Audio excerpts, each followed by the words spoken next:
The night was supposed to be quiet. Officer Marcus Hayes sat at his desk in the small mountain station, the only sound the rhythmic ticking of the wall clock and the occasional crackle from the police radio. Pine Ridge, Colorado, was the kind of town where nothing much happened after dark, just the way Marcus liked it. At 38, with 8 years as a Marine Corps infantryman and another 5 in law enforcement, he'd seen enough chaos to appreciate the silence. The station was a modest single-story building at the edge of town, surrounded by dense forest on 3 sides. A flickering street lamp cast weak orange light across the gravel parking lot. Inside, the air smelled of old coffee and pine cleaner. If you're enjoying this story so far, don't forget to hit the like button and subscribe. Drop a comment telling me where in the world you're watching from. I love hearing from you. Marcus leaned back in his chair, rubbing his tired eyes. His dark hair was cut military short, and his navy blue uniform was crisp despite the late hour. The scar along his jaw, a souvenir from Kandahar, caught the fluorescent light as he reached for his lukewarm coffee. Outside, snow had begun to fall. Soft at first, then heavier, blanketing the world in white silence. Marcus glanced at the window, watching the flakes swirl in the lamplight. Winter came early this year, he thought. The forecast had called for a light dusting, but the storm was building into something more serious. He was about to return to his paperwork when a sound cut through the quiet, a scratching, desperate and weak, against the station's front door. Marcus frowned, setting down his pen. Probably just a branch, he told himself. The wind had picked up considerably in the last hour. But then it came again, more insistent this time. Scratch, scratch, pause. A low, pained whine that made the hair on the back of his neck stand up. He rose from his chair, instinct taking over. Years of training had taught him to trust his gut, and right now, every nerve in his body was firing warning signals. His hand instinctively moved to the Glock at his hip as he approached the door. When Marcus pulled it open, the cold hit him like a physical blow. Snow swirled into the station, and for a moment he couldn't see anything through the white curtain. Then his flashlight beam caught movement on the concrete steps. His breath stopped. A Belgian Malinois lay collapsed on the threshold, its tan and black fur matted with blood and ice. The dog's amber eyes, clouded with pain, but still alert, fixed on Marcus with desperate intelligence. Its front legs were scraped raw, claws broken and bleeding from dragging itself across rough terrain. A deep gash ran along its left flank, the wound fresh enough that steam rose from it in the frigid air. But that wasn't what made Marcus's heart hammer in his chest. Clenched in the dog's jaws was a small pink sneaker.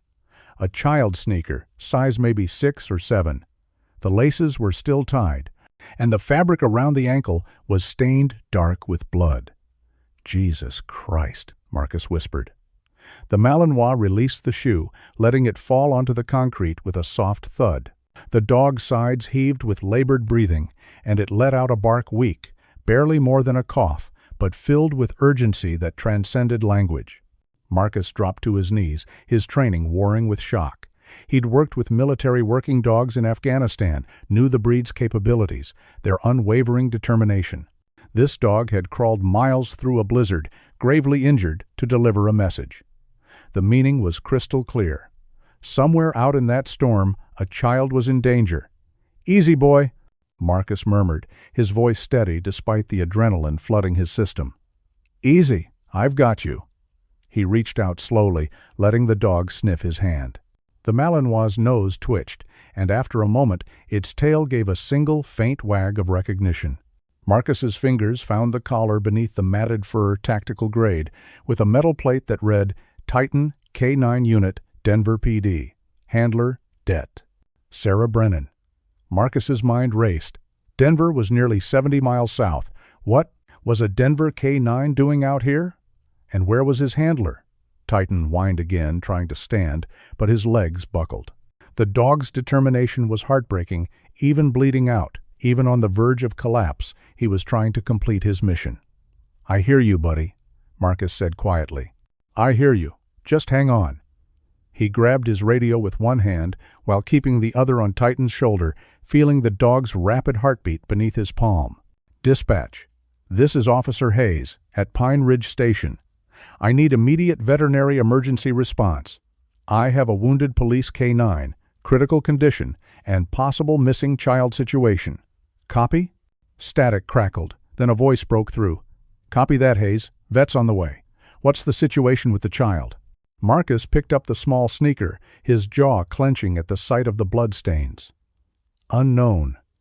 K9 brought evidence suggesting an injured minor, but no location yet. I'm going to need search and rescue on standby and all available units. This dog traveled a long distance to get here. The child could be anywhere within a 5 to 10 mile radius. Roger that. Mobilizing now. Marcus set the radio down and looked into Titan's eyes. The dog was fading, the light dimming as blood loss and hypothermia took their toll. But those amber eyes held steady on Marcus, pleading, trusting. "Where is she?" Marcus asked softly, knowing the dog couldn't answer, but needing to ask anyway. "Where's the little girl, Titan? Where's your handler?" Titan's head lifted slightly, and he turned it toward the north, toward the dense forest that stretched for miles into the mountains. Then the dog did something that made Marcus's throat tighten. He placed one bloodied paw on Marcus's boot and pushed, as if trying to make him move, to make him understand. North, into the forest, into the storm. Marcus's hands trembled, not from cold, but from the weight of what was being asked of him. Out there, in sub-zero temperatures and zero visibility, a child was dying. Maybe a detective, too. Every second counted. He heard the distant wail of a siren. The vet was close. But Marcus couldn't wait. Every instinct screamed that time was already running out. "Okay," he said, his voice rough with emotion. "Okay, buddy, I'll find them. I swear to God, I'll find them." Titan's eyes closed slowly, a long breath escaping his muzzle. For a terrible moment, Marcus thought the dog had died. Then he saw the slight rise and fall of his chest, barely breathing, but alive. The sirens grew louder. Marcus stripped off his patrol jacket and laid it gently over Titan's body, tucking it around the wounded warrior. Then he stood, grabbed his emergency pack, and loaded his Glock with a fresh magazine.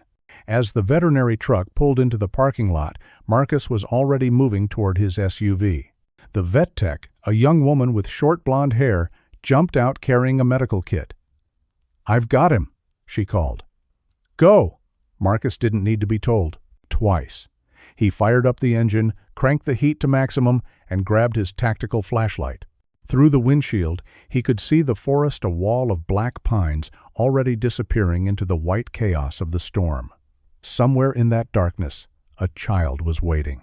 And Marcus Hayes, former Marine, would move heaven and earth to bring her home. The SUV's tires crunched over fresh snow as Marcus guided the vehicle onto the narrow forest access road. His headlights carved twin tunnels through the storm, illuminating nothing but endless white. The wipers worked frantically, struggling to keep pace with the blizzard. His radio crackled to life. "Hayes, this is dispatch. We've got information on that K9. Titan belongs to Detective Sarah Brennan, Denver PD homicide. She was investigating a trafficking case up in your area, reported checking a lead near Blackwood Ridge 2 days ago.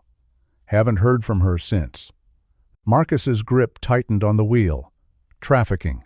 The word sent ice through his veins. Any description of the suspect? Male, late 30s, drives a dark green utility van, goes by the name Cole Vargas.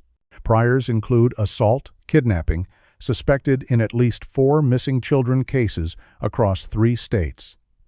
Detective Brennan was close to linking him to a larger network. Copy. Send me everything you have on Vargas and the last known location for Detective Brennan. Transmitting now. Marcus's phone buzzed with incoming data as he pushed the SUV deeper into the forest. His mind was already calculating distances and terrain. Blackwood Ridge was 8 miles north, accessible only by logging roads that hadn't been maintained in years. If Brennan had gotten into trouble up there, she'd chosen her ground carefully isolated, off the grid, perfect for an ambush.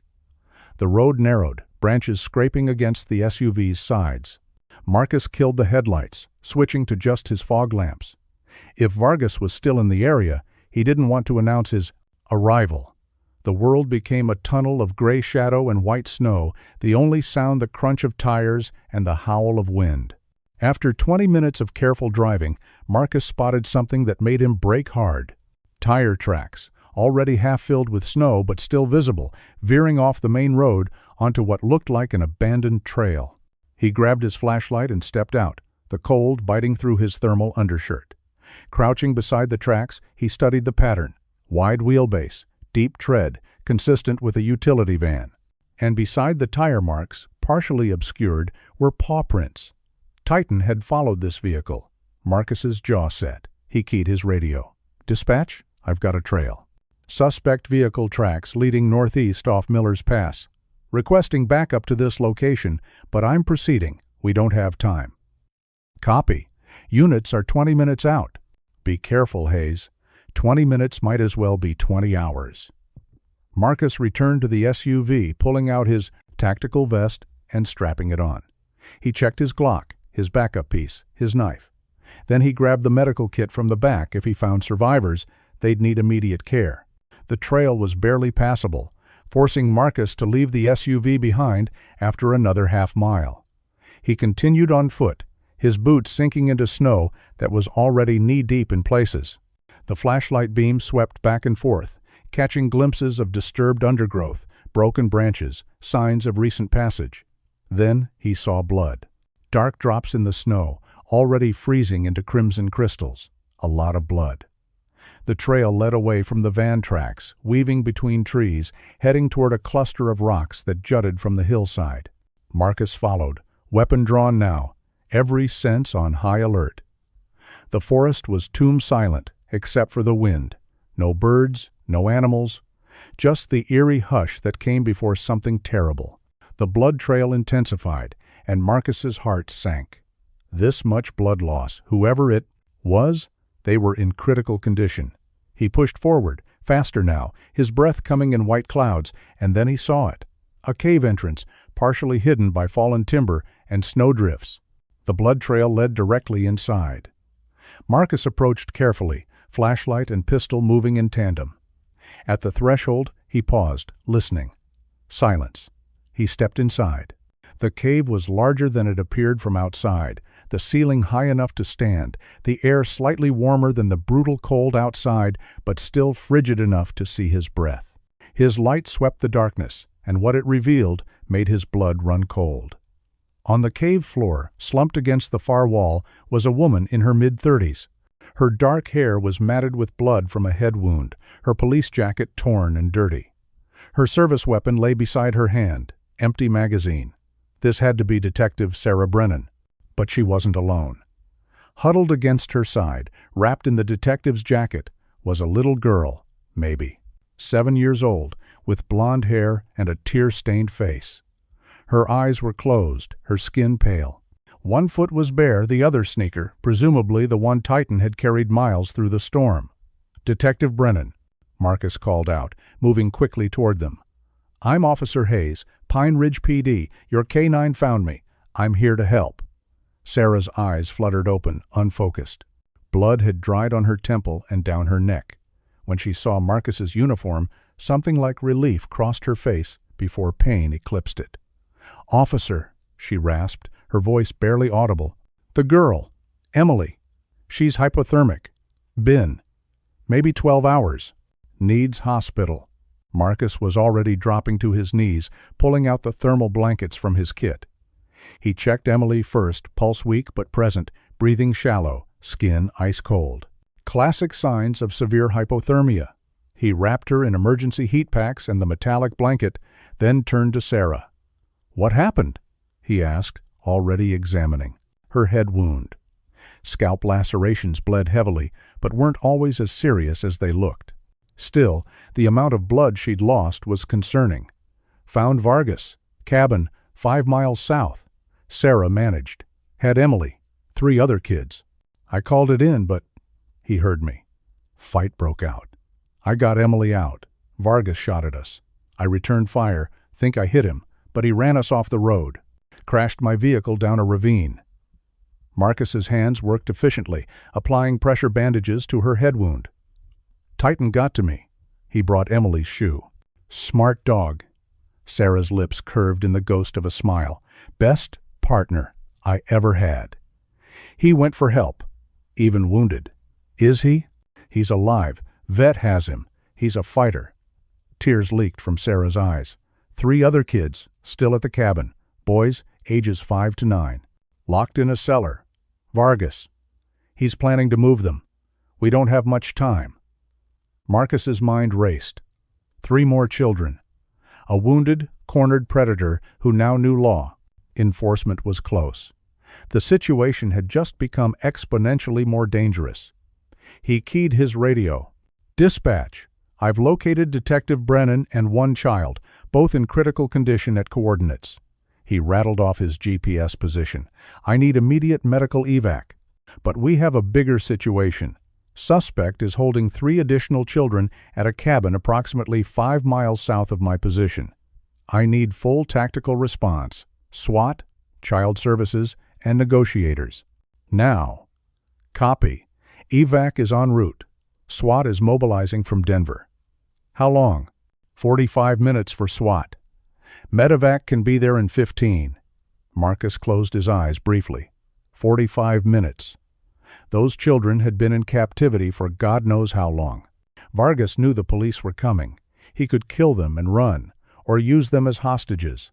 Neither scenario ended well. Sarah grabbed his wrist with surprising strength, her eyes suddenly sharp. You're thinking of going after them yourself. Don't. Vargas is. Former military. Special forces. He's got weapons, explosives, knows counter-tactics. You'll die. So will those kids if I wait, Marcus said quietly. You don't understand, Sarah insisted, coughing. He's not just a trafficker. He's a true believer, part of something bigger. He'll burn that cabin down with the kids inside before he lets them be rescued. I've seen his files. He's done it before. Marcus looked at Emily, this tiny girl who should be playing with dolls and watching cartoons, not fighting for her life in a frozen cave. He thought of 3 more just like her, terrified and alone, waiting for a monster to decide their fate. He'd made a promise to Titan, to find them, to save them. Detective, I was Marine Corps infantry for 8 years. 2 tours in Afghanistan. I've breached buildings in Kandahar. I've gone up against insurgents with home field advantage. He met her eyes steadily. I'm not going in blind, and I'm not going in stupid, but I am going in. Sarah studied him for a long moment, then nodded weakly. Center of his chest. Has a tattoo. Black serpent. Former Delta Force. Dishonorably discharged for war crimes. Treat him as hostile with extreme prejudice. Understood. The distant thump of helicopter rotors began to echo through the mountains. The medevac was close. Marcus finished securing Sarah's bandages and made sure Emily was stable. The little girl's color was slightly better now, though she remained unconscious. Your K9 is a hero, Marcus said as he prepared to leave. So are you. You saved this girl's life. Finish it, Sarah whispered. Save the others. Promise me. Marcus nodded once. That's not a promise. That's a guarantee. He stood, checking his gear one final time. Then he stepped out of the cave into the storm, leaving warmth and safety behind, heading deeper into the darkness, where 3 children waited and a monster prepared for war. The helicopter's spotlight swept across the cave entrance as Marcus moved into the trees. He didn't look back. Behind him, Emily and Sarah would get the help they needed. Ahead, 3 boys were running out of time. Marcus pushed through the forest with grim determination, his military training taking over. The snow had lessened slightly, enough to improve visibility to maybe 20 yards. He moved tactically, keeping low, using trees for cover, avoiding open ground. His breath formed rhythmic clouds as he quick-stepped through the drifts. 5 miles. In this terrain, maybe 90 minutes on foot, but Marcus couldn't afford 90 minutes. Those kids didn't have 90 minutes. His radio crackled softly in his earpiece. Hayes, this is Lieutenant Morrison, SWAT commander. We're 40 minutes out. Do not, I repeat, do not engage alone. That's an order. Marcus kept moving. Copy, Lieutenant, but you should know suspect is aware we're coming. Detective Brennan exchanged fire with him. He's wounded, cornered, and probably preparing to either run or eliminate. Witnesses. I'm not engaging. I'm establishing overwatch and gathering intel. A pause. Morrison knew Marcus was former military, knew he'd understand the gravity of what he was walking into. Your funeral if this goes south, Hayes. Keep this channel open. Give us eyes. Roger that.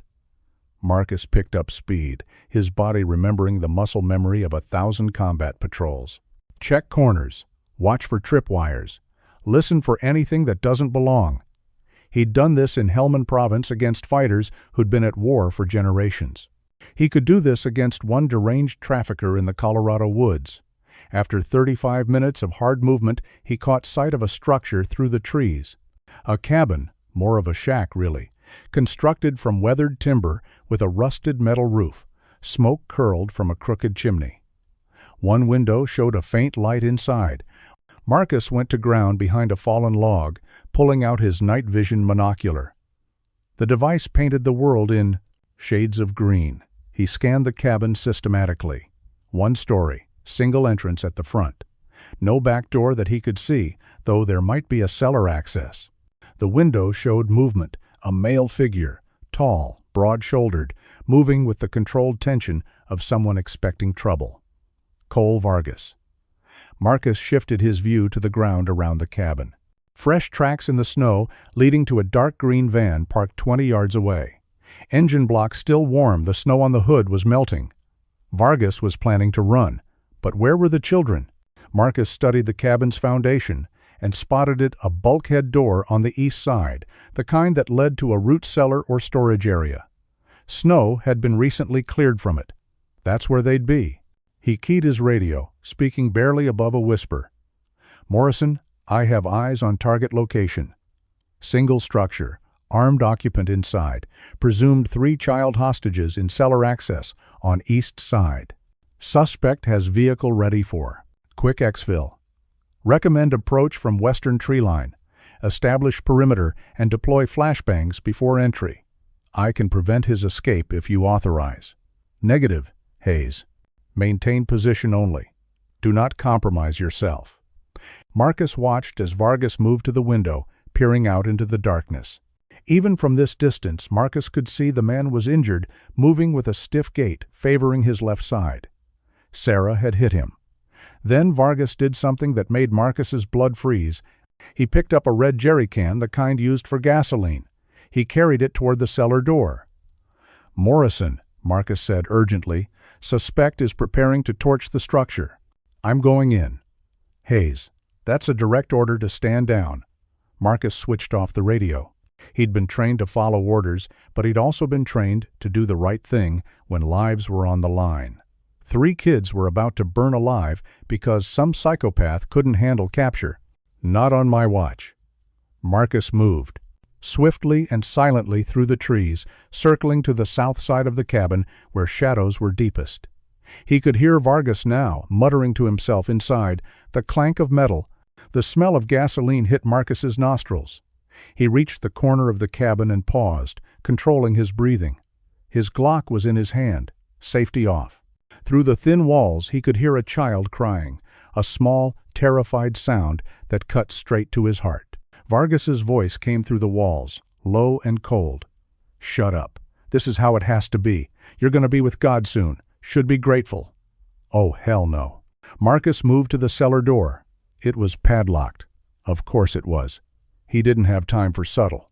He aimed his Glock at the lock and fired twice, the suppressed shots barely louder than a cough. The lock shattered. Inside the cabin, Vargas shouted in alarm. Marcus heard heavy footsteps moving toward the door. Marcus yanked open the cellar door and looked down into darkness. Kids, police, come up now. 3 pairs of eyes looked up at him from the shadows. 3 boys, ages roughly 5 to 9, filthy and terrified, but alive. The oldest grabbed the younger 2 and started pushing them toward the stairs. Run to the trees, Marcus commanded. Run and don't stop. The boys scrambled up and out, disappearing into the snowy darkness.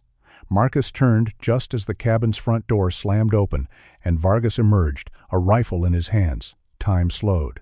Marcus saw the barrel swinging toward him, saw Vargas's finger on the trigger. Training took over. Marcus dove left, rolled behind a woodpile as shots cracked through the air, splinters exploding where he'd been standing. "You just killed yourself, cop!" Vargas roared, his voice raw with fury and pain. Marcus's mind went cold and clear. This was what he'd trained for. This was combat. He rose from behind the woodpile and returned fire, 3 controlled shots, center mass. Vargas staggered, dropped to one knee, but didn't. "Go down." "Body armor." "Of course." Vargas fired again, and Marcus felt the bullet crack past his ear, close enough to feel its heat. He moved, using the terrain, getting to better cover. His Afghan tactics instructor would have been proud. Never stay still, always have an exit, control the engagement. Those kids were mine. Vargas screamed, advancing despite his wounds. "You don't know what you've done. You don't know who you're messing with." Marcus's voice was steady as granite. "I know exactly who I'm dealing with." Former Delta, dishonorably discharged, turned predator. "You're not special, Vargas.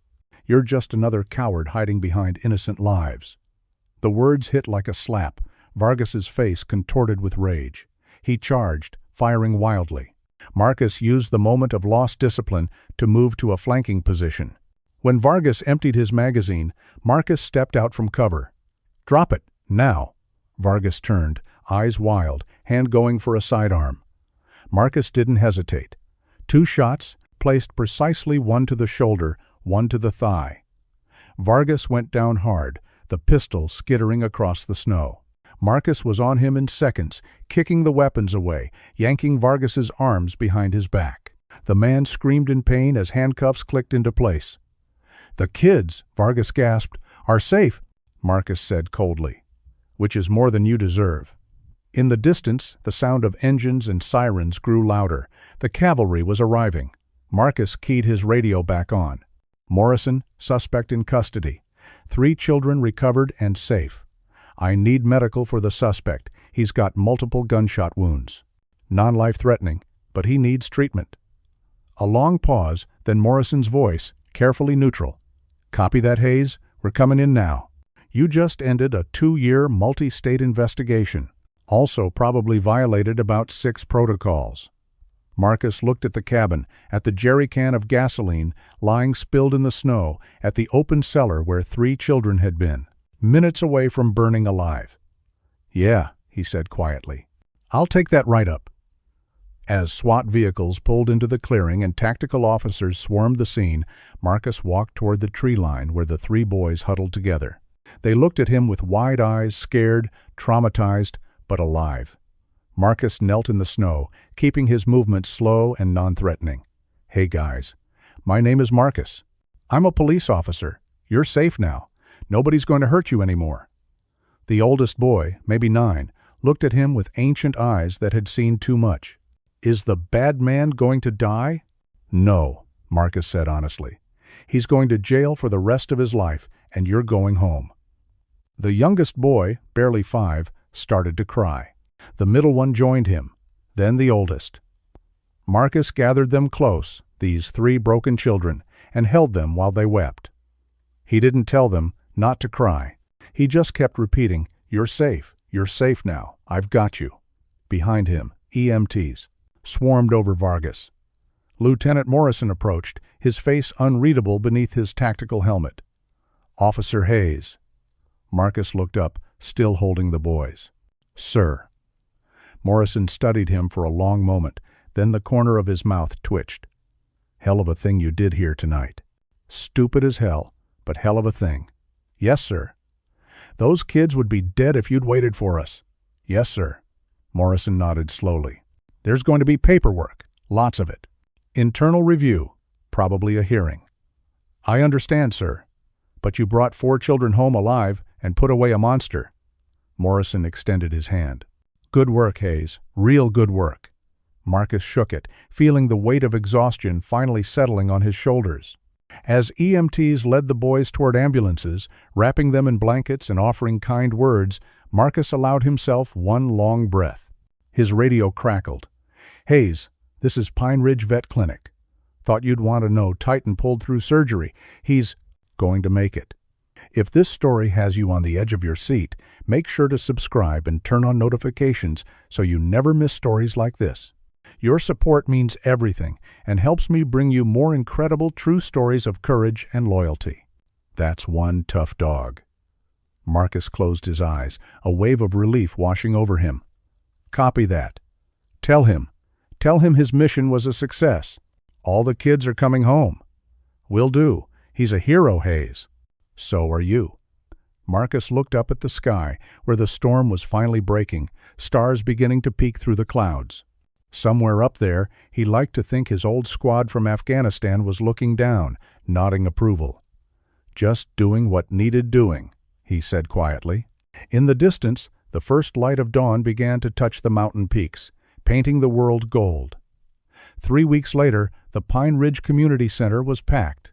Every seat was filled, with standing room only at the back.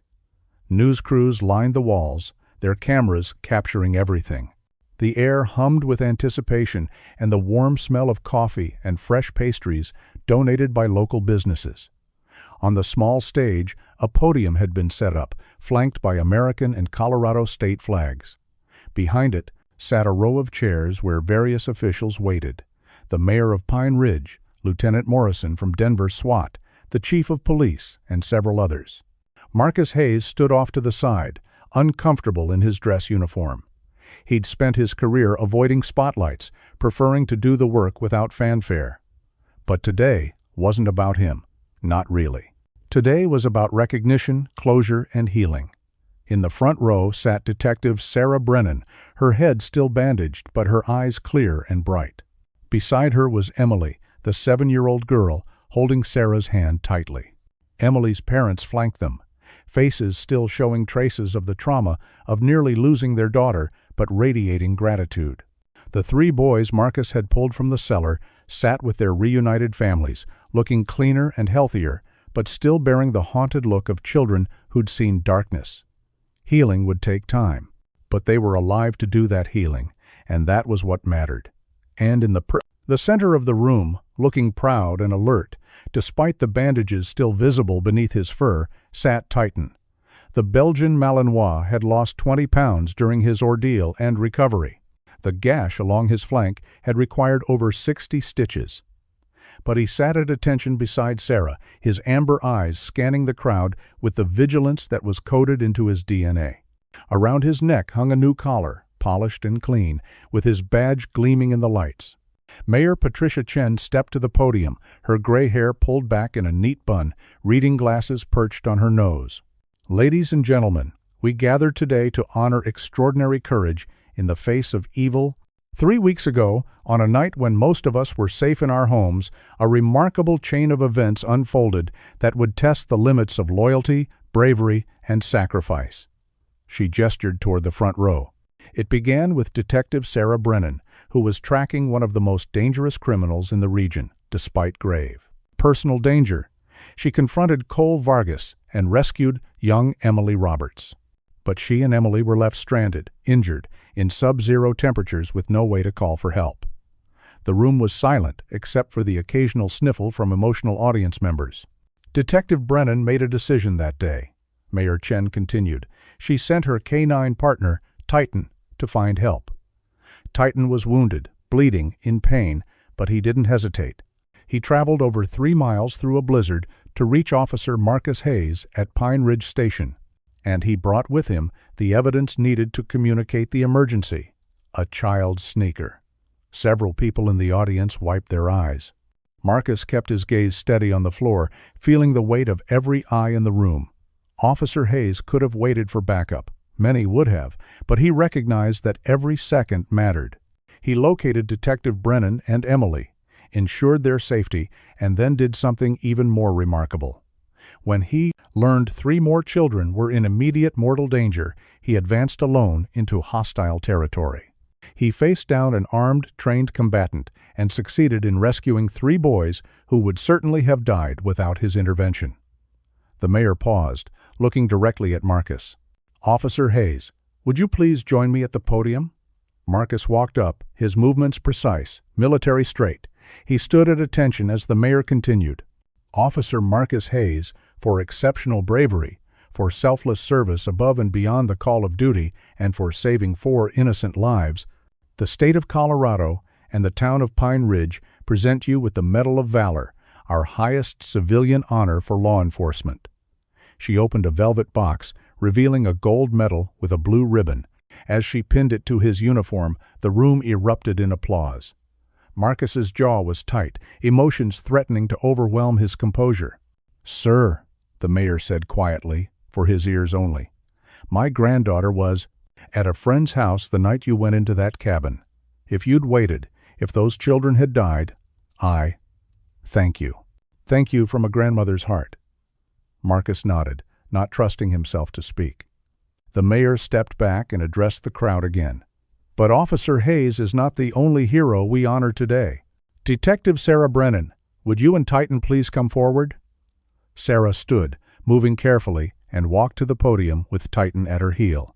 The dog's tail wagged slightly as he recognized Marcus, but his training kept him in formation. "Detective Brennan," the mayor said, "your courage and quick thinking under impossible circumstances saved Emily's life. You never gave up, even when injured and facing death. The Denver Police Department has already awarded you their Medal of Honor, but Pine Ridge wants to add our community's thanks." She presented Sarah with a framed commendation and a key to the city. Sarah accepted with grace, though tears streamed down her cheeks. "Thank you, but the real hero here is my partner." She looked down at Titan. "This dog, he's saved my life more times than I can count. But that night, he did the impossible." The mayor nodded. "Which brings us to the final and perhaps most important recognition of the day." She pulled out another medal, this one, specially designed. Titan, K-9 officer of the Denver Police Department, for extraordinary heroism, for unwavering loyalty, and for actions that directly resulted in saving 4 children's lives. You are hereby awarded the K-9 Medal of Valor. Sarah knelt and fastened the medal to Titan's collar. The dog sat perfectly still, as if he understood the solemnity of the moment. When Sarah finished, Titan looked up at her, then at Marcus, and gave one sharp, proud bark. The room exploded in applause and cheers. People rose to their feet. Camera flashes erupted like stars. In that moment, a wounded K-9, who had crawled through hell to deliver his message, became a legend.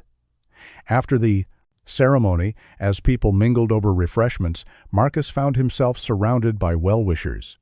He shook hands and accepted thanks with quiet grace, but his eyes kept drifting toward Emily and the 3 boys. They were the reason. They were what mattered. Sarah approached with Titan, who immediately pressed against Marcus's leg in greeting. Marcus crouched and buried his fingers in the dog's fur. "Hey, warrior," he said softly. "You doing okay?" Titan's tail wagged, and he licked Marcus's hand once before, sitting at attention again. "He likes you," Sarah said with a smile. "And for Titan, that's saying something. He's usually pretty selective." Marcus straightened. "He's an incredible animal. I meant what I said, he's the real hero here." "We're all heroes that night," Sarah said, "but you're the one who closed the case." Vargas is facing 23 counts across multiple jurisdictions. Life without parole is the minimum he's looking at. The trafficking network he was part of, his crumbling arrests are happening nationwide. Those 3 boys you saved? They were going to be his final delivery before he disappeared. You didn't just save them, Officer Hayes. You saved all the children he would have taken in the future. Marcus absorbed that, feeling the weight and the gift of it. "How are they doing?" "The boys?" "Therapy. Family reunification. It'll take time, but they're in good hands." "And Emily?" Sarah glanced toward the little girl who was laughing at something her father said. "She asks about you, wants to thank the nice police officer who saved her." Before Marcus could respond, Emily broke away from her parents and ran toward him. She stopped a few feet away, suddenly shy, but her eyes were bright. "Hi," she said quietly. Marcus knelt to her level. "Hi, Emily. How are you feeling?" "Better. Mommy and Daddy say I was very brave." "You were. Very brave." Emily reached out and touched the medal on his chest. Is this because you saved me? This is because a lot of people worked together to make sure you and those 3 boys got to come home. I was just one part of it." Emily looked at Titan, then back at Marcus. "The doggy is a hero. Yes, he is, the biggest hero I know." She stepped forward suddenly and hugged Marcus, her small arms wrapping around his neck. "Thank you for finding me. I was scared." Marcus's throat tightened. He hugged her back gently. "You're safe now, sweetheart. You're safe." When Emily returned to her parents, Sarah placed a hand on Marcus's shoulder. "You're going to carry that night with you," she said quietly. "The weight of it. I know because I do too, but when it gets heavy, remember that face. Remember that you gave her a future." Marcus nodded, not trusting himself to speak. As the crowd began to thin and people filtered out into the afternoon sunshine, Marcus found a quiet corner. He stood looking out the window at the mountains, where snow still capped the highest peaks. His phone buzzed. A text. "From Lieutenant Morrison. Paperwork's been finalized. Internal review cleared you on all counts. Justified use of force, heroic conduct. Well done, Hayes." Marcus smiled faintly and pocketed the phone. A wet nose pressed against his hand. He looked down to find Titan sitting beside him. Sarah nowhere in sight. The dog looked up with those intelligent amber eyes, and Marcus could swear he saw understanding there. "We did good, didn't we, boy?" Marcus said softly. Titan's tail thumped against the floor. Marcus scratched behind the dog's ears, feeling the scars beneath the fur evidence of a warrior's life. "You know what? I think God puts people in the right place at the right time. Maybe he puts dogs there, too. You showing up at my door that night. That wasn't coincidence. That was divine intervention, wearing fur and 4 legs." Titan leaned against his leg, solid and warm. Sarah reappeared, holding 2 cups of coffee. She handed one to Marcus. "He doesn't usually leave my side," she said, nodding at Titan. "You must be special." "Or he just knows I'm a soft touch," Marcus said. They stood in comfortable silence, watching the last of the crowd depart. Families reunited, children laughing, the normalcy of life returning. "What happens now?" Marcus asked. "For you and Titan?" Sarah sipped her coffee thoughtfully. "We go back to work. There are more Vargases out there, more kids who need saving. That's the job. But," she paused, "I'm putting in for some changes. More balanced schedule. Titan's not getting any younger, and after this, I think we both need some time to heal properly." Marcus nodded. "Smart. You've both earned it. What about you? Going back to quiet nights at a mountain station?" Marcus chuckled. "You know, 3 weeks ago, I would have said that's all I wanted, just peace and quiet. But now," he looked at the medal on his chest, then at the departing families. "Now I know that sometimes peace means standing up when hell comes knocking. I'm good." With that, Sarah smiled. "The world needs more people like you, Marcus Hayes." "The world needs more dogs like Titan," Marcus corrected. "Speaking of which," he crouched again, looking the Belgian Malinois in the eyes. "You take care of your handler, understand? She needs you." Titan barked once. Clear and strong, a promise from one protector to another. As Marcus left the community center and walked to his patrol car, the afternoon sun broke through the clouds completely, bathing the mountains in gold. He paused, feeling the warmth on his face, and allowed himself a moment of gratitude. 4 children were alive because a wounded dog refused to quit, because a detective fought impossible odds, because someone chose to act instead of wait. That was worth more than any medal. Marcus climbed into his patrol car and headed back to the station. The radio crackled with routine calls, a noise complaint, a fender bender, the everyday rhythm of a small mountain town. Normal, peaceful. But Marcus knew now that peace wasn't passive. Peace was something you fought for, something you protected with everything you had. And if the darkness came again, he'd be ready. Because that's what heroes do. They show up, they stand up, they don't quit until the job is done. Just like a wounded K9 who crawled 3 miles through a blizzard to save lives he'd never met. Just like a Marine-turned-cop who walked into hell to bring children home. As Marcus drove through Pine Ridge, the town he'd sworn to protect, he thought about Titan's amber eyes and the unspoken bond between warriors. Some bonds transcended species, transcended language. They were forged in fire and sealed in sacrifice. And sometimes, Marcus thought with a faint smile, they're delivered right to your door in the middle of a snowstorm, asking you to be better than you think you can be. 6 months passed, and spring arrived in Colorado with explosive color.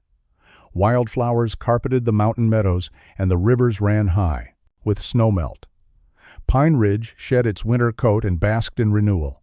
At the Pine Ridge police station, now sporting a fresh coat of paint and a new sign out front honoring K9 heroes, Officer Marcus Hayes sat at his desk reviewing reports. But the quiet nights he'd once craved now felt different, not lonely, but peaceful in a way that came from purpose fulfilled. His phone rang. The caller ID read, Det. S. Brennan. Hayes, he answered.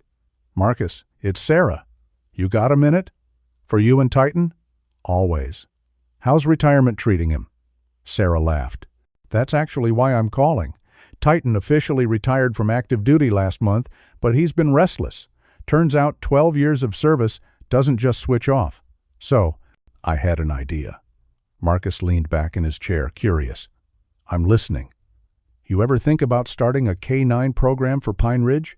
Small scale, maybe 1 or 2 dogs for search and rescue, community outreach, that sort of thing? Marcus's eyebrows rose. I've thought about it. Budget's the issue, though. We're a small department. What if funding wasn't an issue? The case we closed, the trafficking network there, was a substantial reward from multiple jurisdictions, and I've been talking to Emily's parents, the Roberts family. They want to establish something permanent in Titan's honor. They're proposing the Titan Foundation funding for K9 programs in rural communities. Marcus sat forward. Are you serious? Dead serious.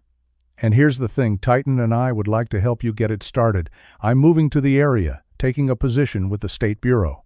Titan's going to need a job to keep him busy in retirement. What do you say to us training your first K9 unit? Marcus felt something warm expand in his chest. Sarah, that would be. Yes. Absolutely yes. Good. Because I already have a dog in mind. 3-year-old German Shepherd, just finished basic training. Smart, driven, needs the right handler. She paused meaningfully. I think that handler might be you. Me? I'm not a K9 officer. You're a Marine who's worked with military working dogs. You're patient, tactical, and you've got the respect of every officer who heard about what you did. Marcus, you're exactly what this program needs. Over the next several months, something remarkable took shape in Pine Ridge. The Titan Foundation's first grant funded a state-of-the-art K9 training facility on the outskirts of town. Sarah and Titan became regular fixtures, with the legendary Belgian Malinois serving as a mentor dog for new recruits. Marcus was paired with a German Shepherd named Summit Strong, intelligent, with the same unwavering determination Marcus had seen in Titan. They trained together daily, building the bond that would make them effective partners. But the program became more than just law enforcement. Emily Roberts, now 8 and thriving, started a youth program called K9 Courage Club, where children who'd experienced trauma could interact with therapy dogs, learning about bravery, healing, and resilience. Titan, despite his retirement, became the program's mascot, gentle and patient with the kids. The 3 boys Marcus had rescued participated too. Slowly, through work with the dogs, they began to smile more, trust more, heal more. The oldest boy, Daniel, decided he wanted to be a K9 officer when he grew up. Like Officer Hayes and Titan, he told everyone who'd listen. On a warm September afternoon, the facility held its grand opening. The same crowd that had gathered for the medal ceremony returned, but this time the atmosphere was celebratory rather than solemn. Kids ran laughing through the yard while dogs played in designated areas. The smell of barbecue filled the air. Marcus stood with Summit at his side, watching Sarah demonstrate tactical commands with Titan for an awed audience of young people. Despite his age and retirement, the old K9 moved with grace and precision, showing that heroism doesn't fade, it just evolves. "He's still got it," Lieutenant Morrison said, appearing at Marcus's elbow. The SWAT commander had driven up from Denver for the event. "He's a legend," Marcus agreed. "This whole thing, it started with him refusing to give up." Morrison nodded. "You know, we've had 17 other kids recovered in the last 6 months because of intelligence gathered from Vargas's network.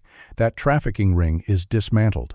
And it's because one dog crawled 3 miles through hell to ask for help, and one cop was brave enough to answer." He clapped Marcus on the shoulder. "That's legacy, Hayes.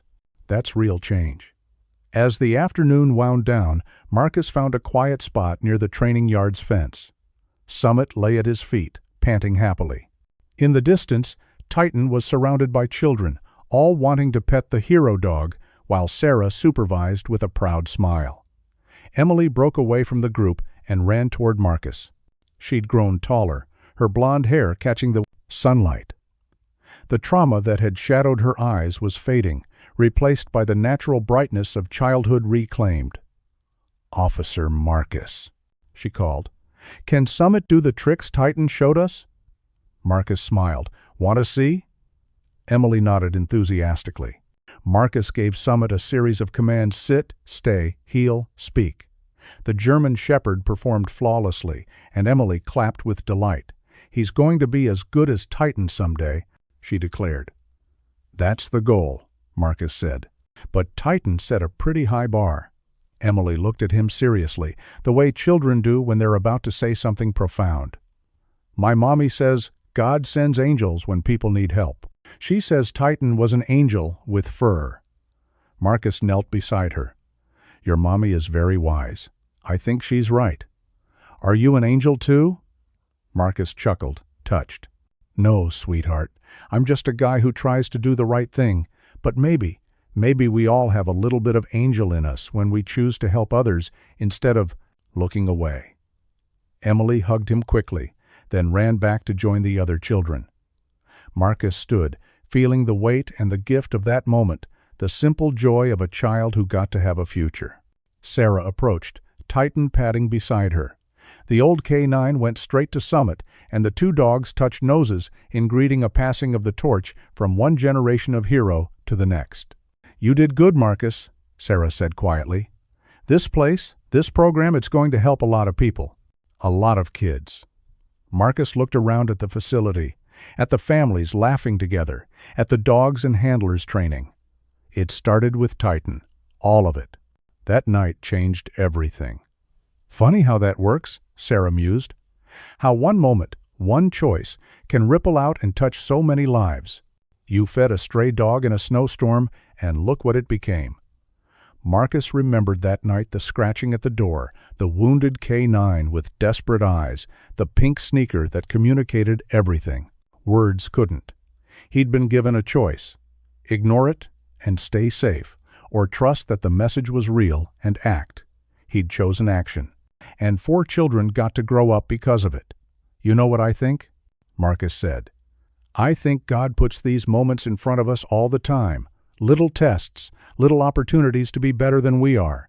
Most of the time, they're not dramatic. They're just a dog at the door, a person who needs help, a chance to show up. And the miracle isn't what happens after it's in the choice to answer the call." Titan, as if understanding, pressed against Marcus's leg, and Marcus reached down to scratch the old warrior's ears. "Thank you, buddy," he whispered, "for everything, for not giving up, for trusting me to help." Titan's tail wagged slowly, and his amber eyes, still bright despite his age, seemed to say, "We're partners now. Always." As the sun began to set, painting the mountains in shades of orange and gold, the crowd gathered for a final ceremony. The mayor unveiled a bronze statue that would stand at the facility's entrance, a Belgian Malinois in mid-stride, determined and courageous, with a plaque that read, "Titan K9 Hero, who taught us that courage doesn't quit, loyalty never fails, and miracles still happen when we refuse to give up." The crowd applauded, children cheered, and Titan, standing beside his statue, barked once, proud, strong, timeless.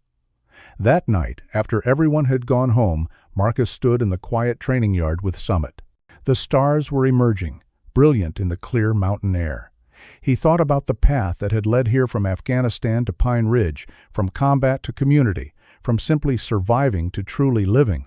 His radio crackled softly with routine traffic. Somewhere in town, someone needed help with something small. Tomorrow, there would be training. Next week, he and Summit would go on their first official patrol together. But tonight, in this moment, Marcus allowed himself to simply feel grateful. Grateful for a wounded dog who'd asked for help. Grateful for a chance to make a difference. Grateful for the reminder that heroism isn't about being fearless. It's about acting despite fear. Summit pressed against his leg, warm and solid, and Marcus smiled. "Come on, partner," he said softly. "Let's go home." As they walked toward the patrol car, Marcus looked up at the stars one more time. He liked to think that somewhere up there, all the warriors who'd gone before human and canine alike were watching with pride. Because tonight, in a small mountain town in Colorado, a legacy lived on. A wounded K9 had crawled 3 miles to deliver a message. Don't give up. Help is needed.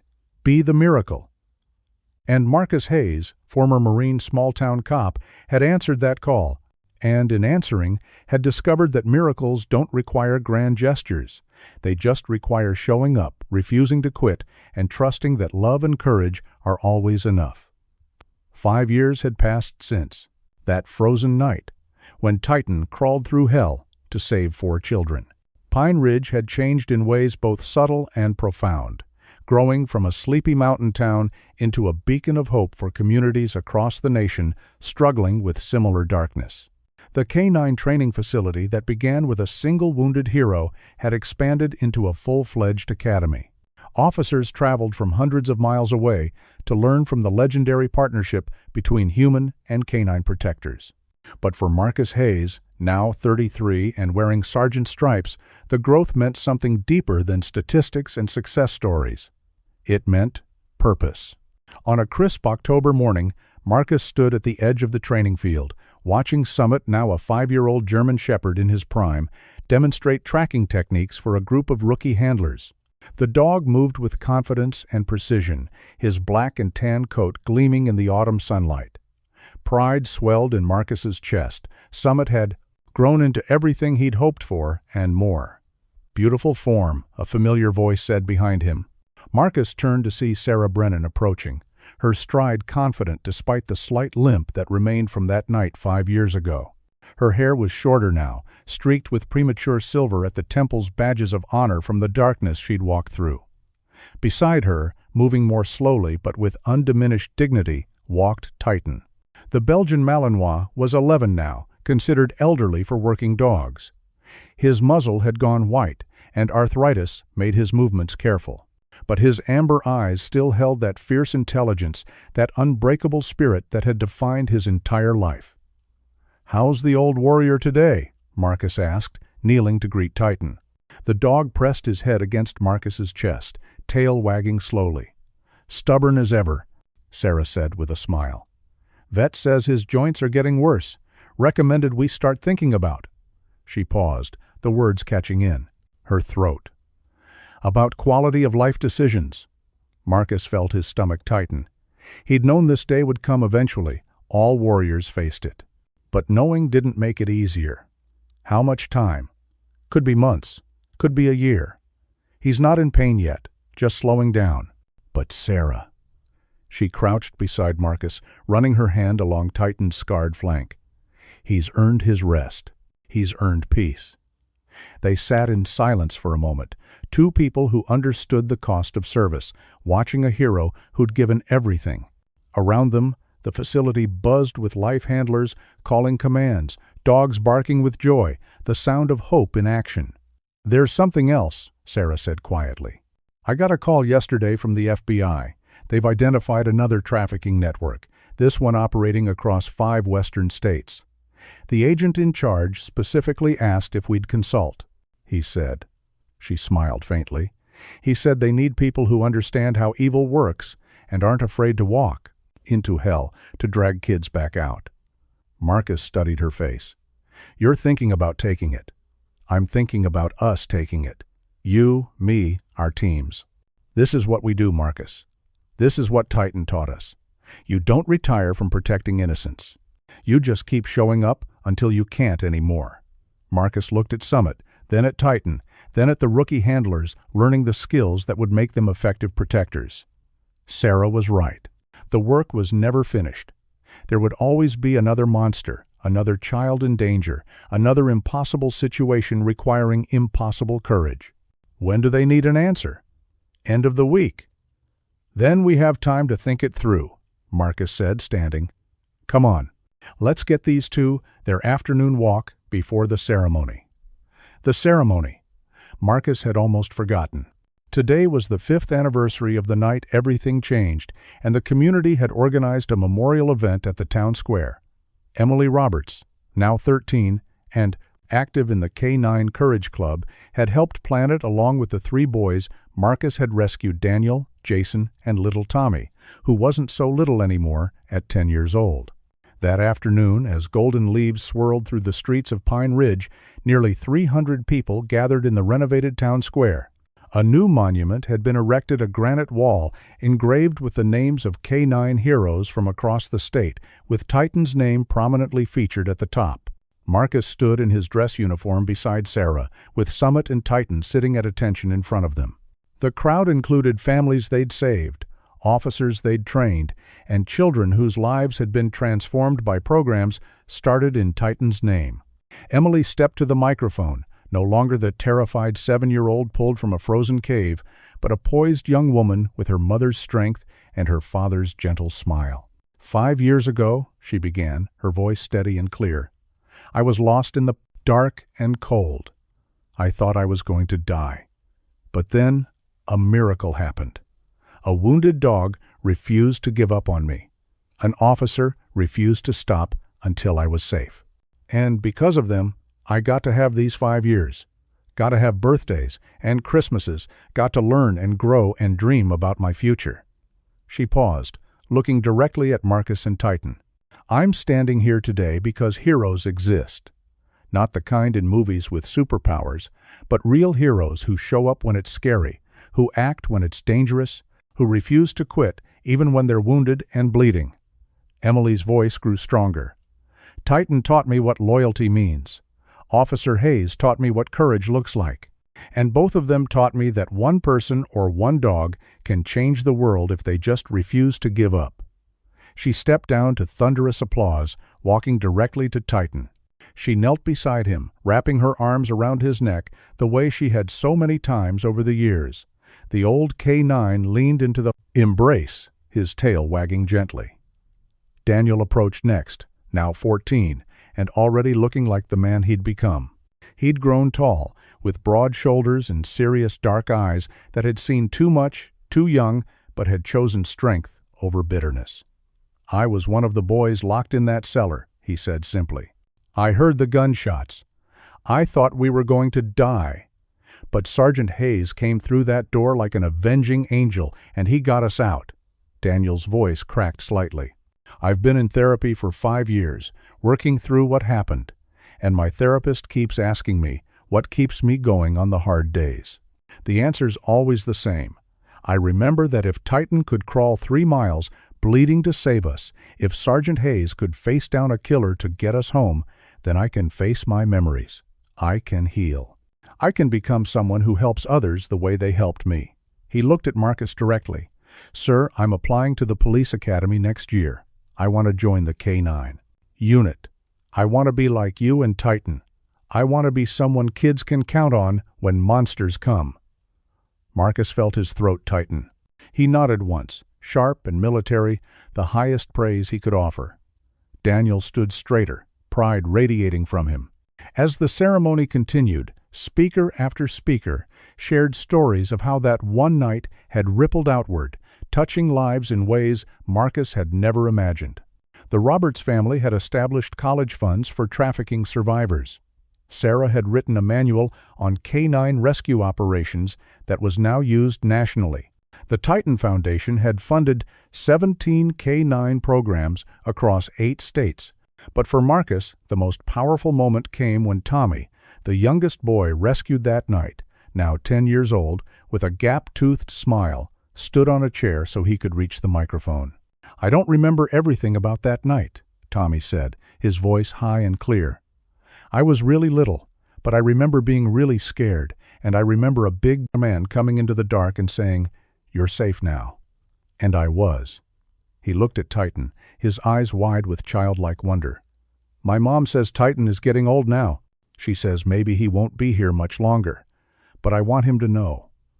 Tommy's voice wavered, but held steady. "I want him to know that because of him, I got to grow up.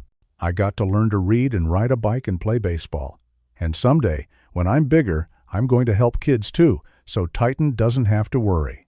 His job isn't done because I'm going to keep doing it." The crowd erupted in applause mixed with tears. Sarah pulled out a tissue, her own eyes wet. Marcus felt moisture on his cheeks and didn't bother wiping it away. Even Titan seemed to understand the moment's weight, his head held high despite his age.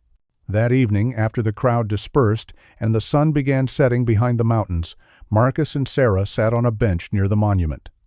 Summit and Titan lay at their feet, the younger dog's head resting, protectively on the older one's back. "He heard it all, you know," Sarah said softly.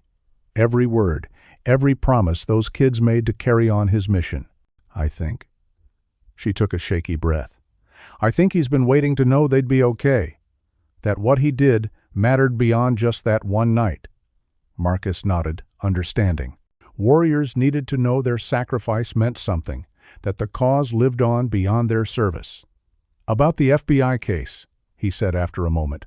"I'm in. Summit and I are ready. But Sarah, Titan's earned his retirement. He doesn't need to—" "I know," she interrupted gently. "This one's on us. His legacy is secure. Now it's our turn to be the miracle someone needs." They sat in comfortable silence as darkness fell, watching stars emerge one by one. Marcus thought about the path that had led him here, from a Marine in Afghanistan to a small-town cop to a sergeant running a K-9 academy that saved lives daily. Every step had been guided by one principle: show up no matter what. "You know what I think?" Marcus said finally. "I think Titan didn't just save those kids 5 years ago. He saved me too. I was going through the motions, doing the job, but not really living. That night reminded me what I was fighting for, why I wore the uniform. He gave me purpose back." Sarah reached over and squeezed his hand. "He gave us all something. The question is, what do we do with it?" Marcus looked at Summit, then at Titan, then at the monument bearing the names of heroes who'd served without expecting glory or recognition. The answer was simple. "We keep showing up," he said. "We keep fighting. We keep saving every kid we can, because that's what Titan would do. That's what he taught us." As if in agreement, Titan lifted his head and gave one strong, clear bark, the same bark he'd given that snowy night 5 years ago when he'd refused to leave until help came. Summit echoed it, younger and louder, a promise from one generation to the next, and Marcus understood then that this was how legacies lived on, not in monuments or medals, but in the hearts of those who witnessed courage and chose to embody it themselves. Titan's mission wasn't ending, it was multiplying, spreading through every life he'd touched, every child who'd been saved, every officer who'd been inspired. 5 years ago, a wounded K-9 had crawled through a blizzard to deliver a message. Help is needed. Tonight, sitting under the stars with his partner and his mentor, Marcus Hayes silently renewed his vow. Help is coming, always, because heroes don't quit. They just train the next generation and keep fighting until their last breath. And sometimes, if you're very lucky, you get to serve alongside the greatest hero of them all, a Belgian Malinois named Titan, who taught the world that courage has 4 legs, loyalty never dies, and miracles still happen when someone refuses to give up. The stars shone brighter overhead, as if heaven itself was watching with pride. Sometimes angels wear badges, sometimes they wear fur, and sometimes they come scratching at your door in the middle of a storm, asking you to be braver than you've ever been. This story reminds us that courage isn't the absence of fear, it's the choice to act despite it. Titan didn't let his wound stop him. Marcus didn't let the danger stop him. Sarah didn't let impossible odds stop her. And because of their refusal to quit, 4 children got to grow up. Families were reunited. A community was transformed. We all face moments like this, maybe not as dramatic, but just as important. Moments when we can choose to look away or step forward, to ignore the call or answer it, to stay safe or risk everything for someone who needs help. The question is, what will you choose when your moment comes? If this story touched your heart, please share it with someone who needs to be reminded that heroes still exist, that loyalty never dies, and that one person's courage can change everything. Don't forget to subscribe if you haven't already, and let us know in the comments, what was your favorite moment? Was it Titan's determination, Marcus's bravery, or the children coming home safe? We read every comment. May you always have the courage to answer when courage calls. God bless, and see you in the next story.